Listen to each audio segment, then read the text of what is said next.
So the title of our presentation is Wise Choices, the Interaction of the Individual and Institutional Wisdom. And actually, Michael yesterday kind of stole my thunder briefly by bringing up Kat Sunstein and Dick Thaler's book, Nudge, because the work that we do really does focus on what we talked about yesterday was a lot about wisdom being intrinsic to an individual, wisdom being a possession of an individual or an individual's life experiences.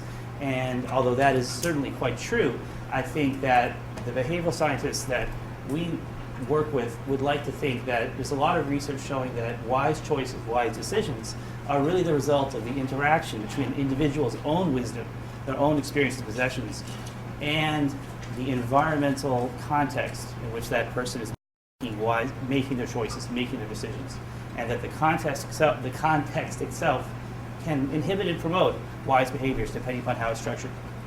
So we are currently doing research in several different areas on how making the choice set, the choice architecture, more beneficial to people's decision making can have an influence on decisions. So just briefly, I don't want you to get very expert advice on the Medicare prescription drug insurance program, but essentially it was a very large government program instituted in the spring of 2006.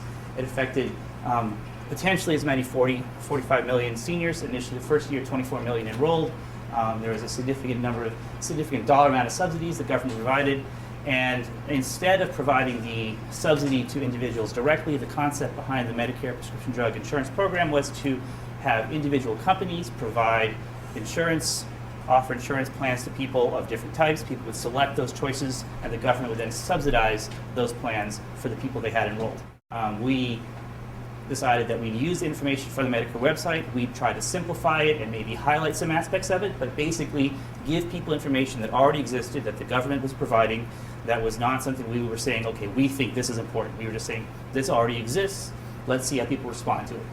But the key intervention was that the control group received a letter telling them, you can go to the Medicare website, thanks for helping out with our survey, you can get information about your prices and your costs by going to the website. But the intervention group received a letter which, in addition to including the printout of all the costs available to that person from the Medicare website, highlighted for them in a little box the cost of their plan, the cost of the cheapest plan, and how much those costs differ. So we highlighted for them how much they could save, and we also highlighted the low-cost plan. But otherwise, we didn't. I mean, that's a significant intervention in some ways, but in other ways, it's a fairly limited intervention without a lot of effort on our part. So what we found in the intervention is that this fairly limited intervention of pre-existing information, although perhaps not easily accessible information for the average senior citizen, stimulated and increased the number of people who chose to switch plans, a significant increase. The overall baseline rate across the country was on the order of 10% or so. We had slightly higher switching in our baseline group, but our baseline group had some differences as well on other demographic issues. We're not so concerned about that.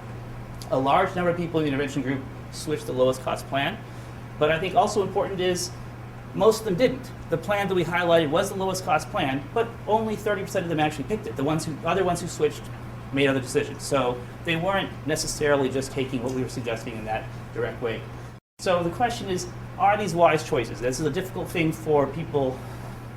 It's a difficult thing for us to actually come out and say, is this a wise choice or not? We try not to always say that, but people made different decisions.